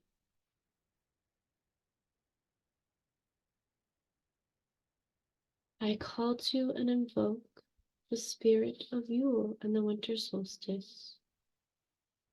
I call for each and every one of us in this circle to understand and acknowledge and harness that Yule is both a beginning and an end. I call to the darkness and the light. I call to our year being divided into two. I call to the fact that our commitments for this year are sealed and finished, and that our plans for the year ahead are unfolding, and they're calling before us.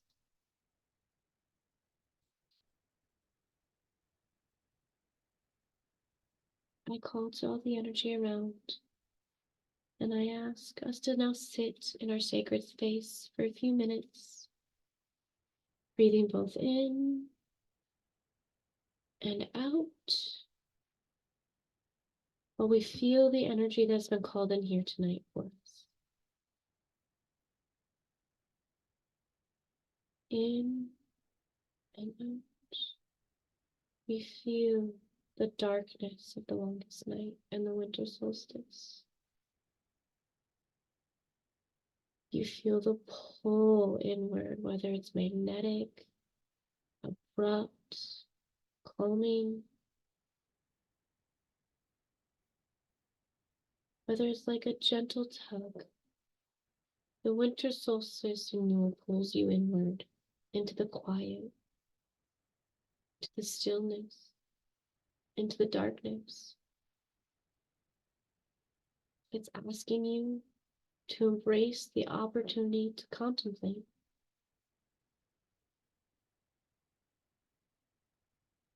Become more aware of your actual dreams and your visions. To become aware of your sacred purpose and contracts. To become aware of the past year and what it truly held for us.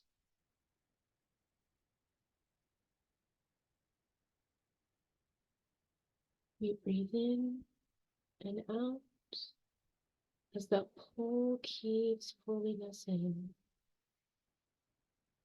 And we welcome it. We embrace it. We don't fear it. We don't judge it. Stillness and quiet and darkness can be uncomfortable.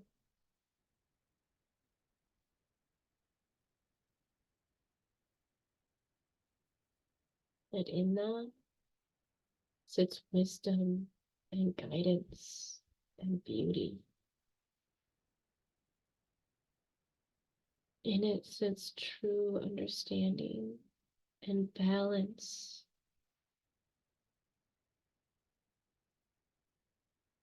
And true acceptance of ourselves.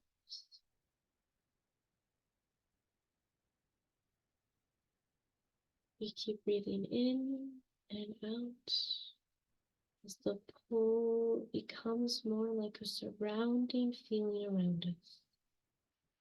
We feel enveloped in the energy to reflect, to grow, to truly experience the emotions around us.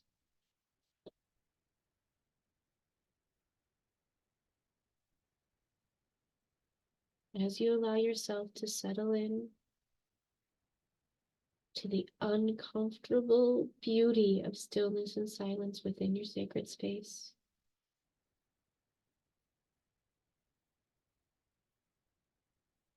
What's hiding within the darkness of your subconscious that's trying to tap at you right now that you need to explore?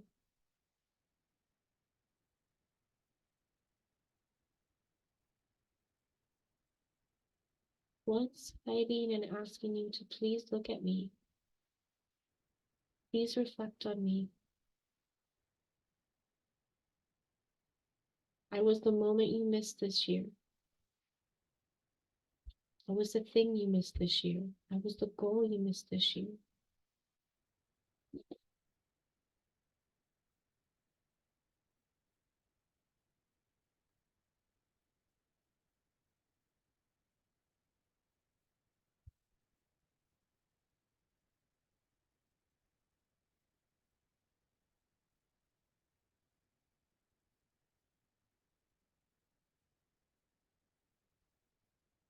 Now that you know what's hiding,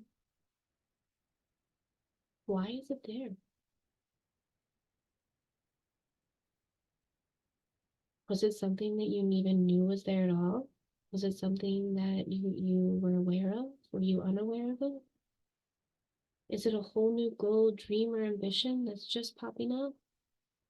Is it something that you were trying to attain and you didn't this year?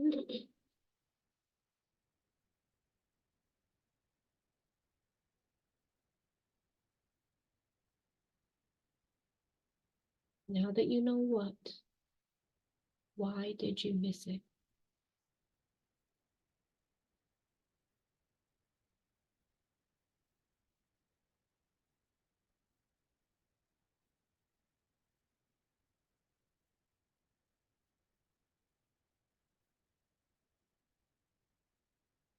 In and out. In.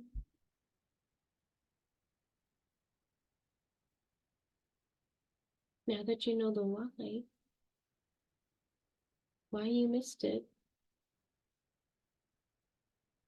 is it something that you want to keep working towards? Is it something new? Was it something old? Does the idea and the image need to shift and change?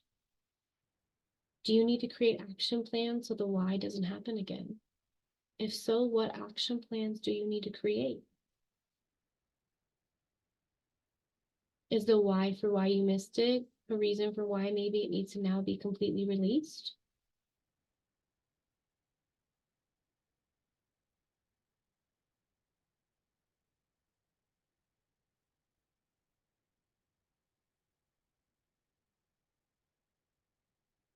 And if it is something that's going to stay with you, or even if you need to change it, the image needs to be different, if the goal needs to be different, if the work that you need to do needs to be different, and you're going to create action plans, what's going to give you the strength to follow through with your action plans? To fully commit to this, to fully let this part of you reveal itself, to come to fruition this next year.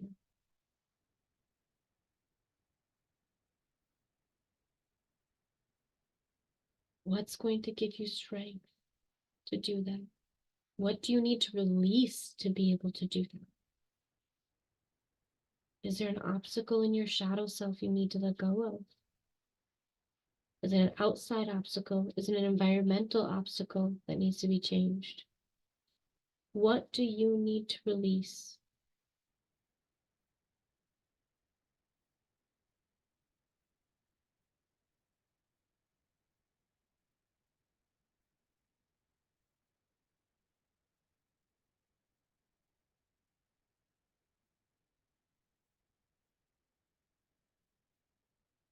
Now that you've realized what's hiding, now that you've figured out what, why, how you're going to move forward, any obstacles that may be coming into place,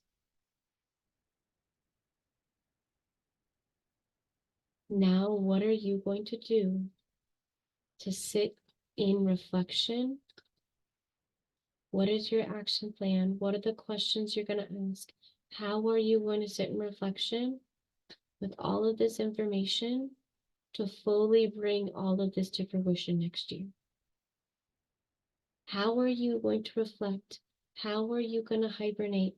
How are you going to rest so that you can bring out what's been hiding, so you can fulfill your action plan, so you can do the shadow work, so you can release, so you can call in? How will you hibernate? How will you rest? How will you reflect so that this is possible?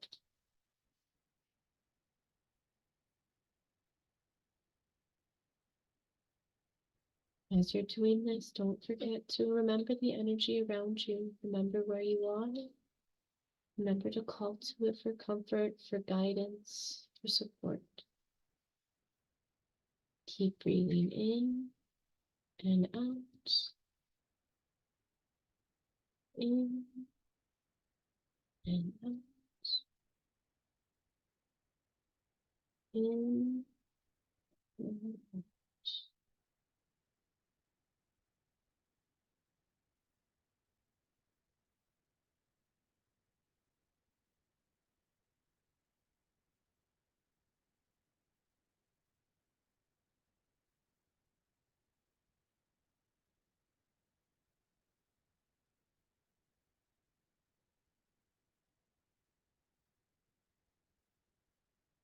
So we take the last couple of minutes within this space and within this energy. The last couple of things I'd like for you to think about, the last couple of things I'd like for you to sit with,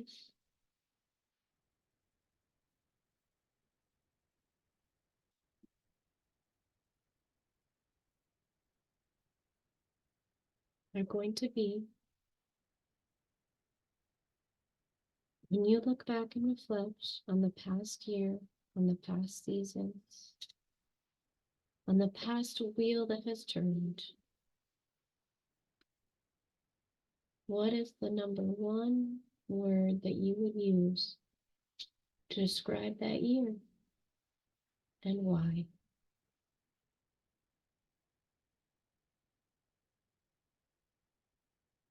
I know one word to choose can be hard.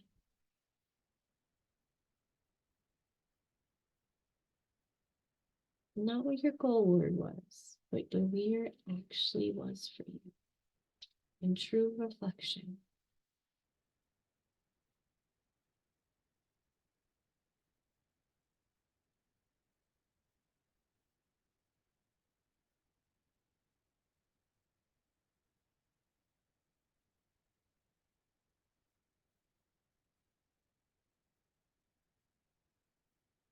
And as you sit there and realize what the word was for last year, embrace the emotions that come with it. Embrace the energy you feel around you. Embrace any images you see, any smells, any feelings. That's the feeling of that year coming back to you. That's what you need to reflect on and sit on this winter solstice and Yuletide. That's what this energy is about, and that's what that energy is you're going to come back to and harness to as you continue to reflect throughout this season and continue to build the next year.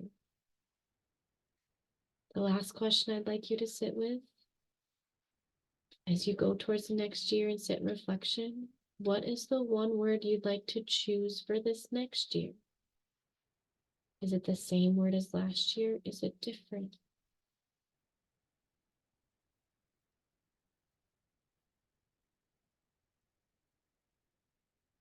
Are you looking for prosperity, growth, abundance, healing, integration?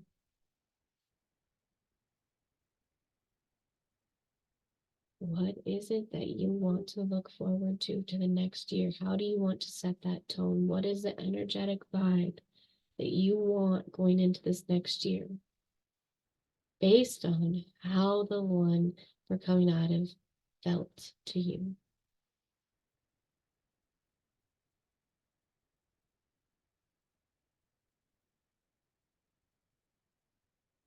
And as you're thinking about that, don't forget to feel. Imagine what that energy is going to feel like. Imagine what that word's going to feel like, look like, taste like, hear like. Every part of that energy wrapped around you, wrapped around your energy, your energetic code, your energetic DNA.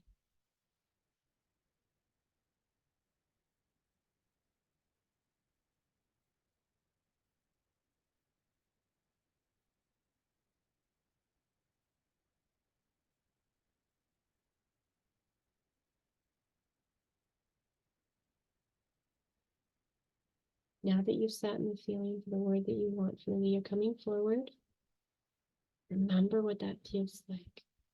Remember the thoughts, the images, the smells, the sounds, the energy. And carry that with you going forward. Call to that when you need it for support. Call to that when you need it for strength. Call to that when you need it for wisdom and guidance.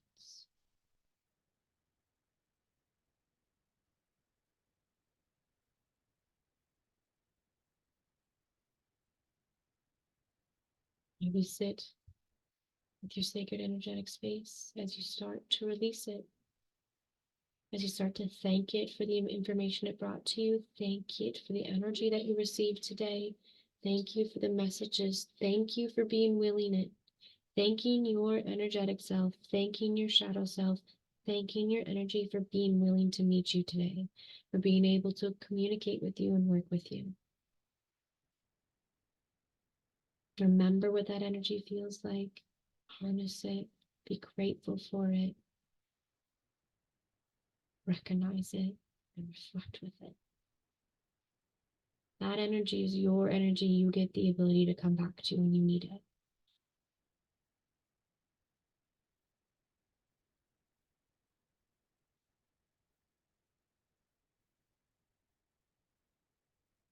I call upon the spirits, the guardians and gatekeepers of the direction of west and the elements of water. I thank you so very much for being here this evening and for holding the Western Gateway. I call to the spirits, the guardians and gatekeepers of the element of earth and the direction of north. I thank you so very much for being here this evening and holding the Northern Gateway. I call to the spirits, guardians, and gatekeepers the direction of east and the element of air. And I thank you so very much for holding the Eastern Gateway this evening. I call upon the spirits, the guardians, and gatekeepers in the direction of south and the elements of fire.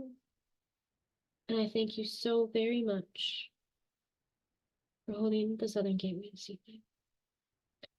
Call the guardians and gatekeepers of both above and below and all around. I call all interdimensional beings, ascended masters, spirit guides, and any other entities that were here this evening.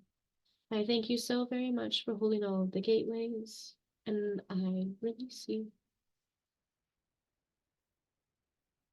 Amen.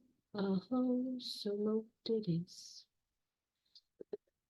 Okay, everybody. Okay. Thank you guys so much for being here. I am not going to ask any specific questions because that was a shadow work session, and Saturn shadow work is incredibly personal and private. So I won't ask any like personal questions or ask anybody to share anything because that's your own thing. If anybody has anything they want to say or any questions they want to ask me, you guys totally can. I hope that I was able to give you the time to reflect. Hope I was able to give you some time to actually sit in silence. To look at this year, to think about what's happened and how to move forward for you. So if anybody has any questions or any comments, you can totally go ahead now, unmute yourself, put yourself in the chat. Otherwise, we are done for the evening. And again, I thank you so very much for being here with me. Divination of its own, honey. It's its own divination. I've seen people add like tarot to it to try to like figure out like the meanings of omens and stuff, but they can't, or like looking up numerology or looking up symbols or stuff. But it's its own thing, like because it's really reading symbols and omens that are coming up for you. Fabulous. You're welcome, Morgan. Thank you for saying that. You're welcome too, Vincent. Thank you. What if nothing pops up? Honey, I don't know what that means. Thank you so very much. Thank you. Okay, yeah, his is the other blue one. Oh, when you were This is the dark. saying to visualize what your goal was, Oh, nothing gotcha. came up. Nothing came up. Okay. You mean that we might need to do some more shadow work then, honey? That's my suggestion. Okay. That's my suggestion. You might need to do some more shadow work to figure out why you don't have a goal popping up.